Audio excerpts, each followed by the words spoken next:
প্রিয় ভিউয়ার্স, আসসালামু আলাইকুম। আমি একটা কথা বুঝি যে আমার রাষ্ট্রের জন্য, আমার জনগণের জন্য যে বিষয়টা, যে জিনিসটা বেশি সুবিধা, আমি সেটাই গ্রহণ করব। আমার দল কি বলেছে, একটা সংগঠন কি বলেছে, সেটা ফোসাফসিউলা, চায়না ভাষায় ফোসাফসিউলা, বোসাফসিউলা দরকার নাই। আমাদের যেটা প্রয়োজন, আমাদের বাংলাদেশে যদি 20টা সংগঠন থাকে, এর মধ্যে থেকে যদি কোনো সংগঠন একটা টিপস বলে, সেই টিপসটা যদি আমার দেশের জন্য, আমার জনগণের জন্য সবচেয়ে উত্তম কাজ হয়, সবচেয়ে উত্তম ভালো দিক হয়, তাহলে আমি সেটা গ্রহণ করবো। কোন ব্যক্তি বললো, কে বললো না বললো, সেটা ডোন্ট কেয়ার। তো এখন দেখেন গণভোটটা, আসলে গণভোট এবং জুলাই সনদ, এটা কেন এত গুরুত্বপূর্ণ? এই কারণে যে জুলাই সনদটা যদি না হয়, তাহলে বর্তমান যে সংবিধান, এই সংবিধান অনুযায়ী তো দেশ যদি চলে, তাহলে তো এই সংবিধানের অনুযায়ী যদি দেশ চলতে যায়, তাহলে দেখবেন যে এই যে এবার যে 5ই আগস্ট 2024 সালের যে স্বাধীনতা হইলো, এটা তো তখন এলো হবে না। তখন তো গণহারে মানুষকে ফাঁসি দেওয়া শুরু করে দেবে। তখন তো গণহারে মানুষকে এগুলো অবৈধ কোনো একটা সরকার যখন আসবে, তখন এগুলো বলবে। তাহলে এটা কি? অবশ্যই জুলাই সনদটা বাস্তবায়ন করা দরকার। জুলাই সনদটা এটা আইনি ভিত্তি দরকার। আর গণভোটটা এটা কেন হবে না?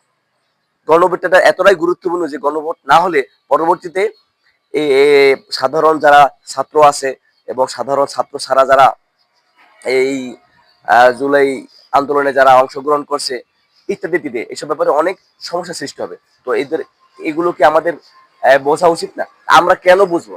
আমরা তো এই রাষ্ট্রটাকে 55টা বছর ধরে ঠেলতে ঠেলতে ঠেলতে ঠেলতে এমন অবস্থা নিয়ে গেছে যে এটা কি রাষ্ট্র, নাকি কারো কাছে ইজারা দেয়, না কি, এটাই তো বুঝে আসে না। এগুলো কেমন ধরনের কাজ? এটা একটা সুস্থ মানুষ, সম্পন্ন মানুষ, বিবেক সম্পন্ন মানুষ এটা কেন বোঝে না? আর এখন জনগণ বুঝতে শিখেছে যে আসলে রাষ্ট্রটাকে কোন একটা সংগঠন ভালোবাসে। রাষ্ট্র তো বুঝতে শিখেছে।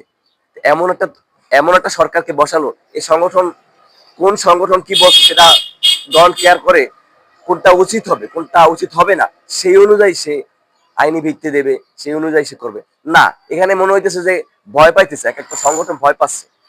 কোন সংগঠন, এই সংগঠন বড়, এই সংগঠন ছোট, আমি মনে হয় এটা করলে এরা খুশি হবে, এভাবে তো করার জন্য তো এই 5ই আগস্টের পরে এই উপদেষ্টা পরিষদের কে ছাত্ররা বসায় নাই।